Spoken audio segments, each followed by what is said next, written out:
லாபத்தில் குரு உட்காந்துன்னா கையில் ஃபுல்லாக பணம் இருக்கும். அதாவது கையிருப்பு பணம்ங்கிறது ரொம்ப அதிகமாக இருக்கக்கூடிய ஒரு ஸ்தானம். அபிலாஷைகள் முழுசாக ஏறும். இப்போ என்ன, இப்போ ஜூன் வரைக்கும் வேலையை காப்பாற்றிக்கணும், மற்றவங்களுக்கு அட்வைஸ் பண்ணக்கூடாது. நிறைய இடங்கள்ல ரொம்ப புட்டானி பீப்புளாக இருப்பாங்க. சின்ன சின்ன பசங்களாம் நம்மளை வந்து அவமானப்படுத்துவாங்க, போகாதரான்னு சொல்லுவாங்க, நம்ம கேட்க மாட்டோம். ஆனால் நம்ம போவோம், லாஸ்ட்டில் மாட்டிப்போங்கிற நிலமையில் இருக்குது. மெயினாக கழுத்து சம்மந்தப்பட்ட பகுதிகள் டக்குன்னு பிடிச்சிக்கும், இப்படியே போவோம். அதனால் அதை மட்டும் நீங்கள் பார்த்துக்கணும். கன்னிராசி நண்பர்களுக்கு மெயினாக சனியுடைய பார்வை இருப்பதினால் பொதுவாக உங்களுக்கு வந்து நிறைய புது விஷயங்கள் ஆரம்பிக்கக்கூடிய பிராப்தம். அது லாபத்தில் குரு வரும்போது 2-3 பேர் பார்ட்னரோட சேர்ந்து ஒரு தொழில் பண்ணக்கூடிய அம்சம் ஏற்படும்.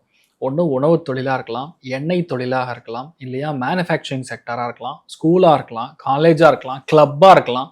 இந்த மாதிரி மல்டி லெவல் மார்க்கெட்டிங் சம்மந்தப்பட்ட தொழில் செய்யக்கூடிய வாய்ப்புகள் நிறைய பேருக்கு. ப்ரொஃபஸர் ஆகக்கூடிய வாய்ப்பு நிறைய பேர். சான்சலர், வைஸ் சான்சலர் பதவி, சில பேருக்கு கவர்மெண்ட்டில், சென்ட்ரல் கவர்மெண்ட்டில் பதவிகள், சில பேருக்கு சீஃப் மினிஸ்டர் பதவிகள். எப்படி கூட்டி கழிச்சு பார்த்தாலும் கன்னிராசி நண்பர்களுக்கு செம்மையாக இருக்குது.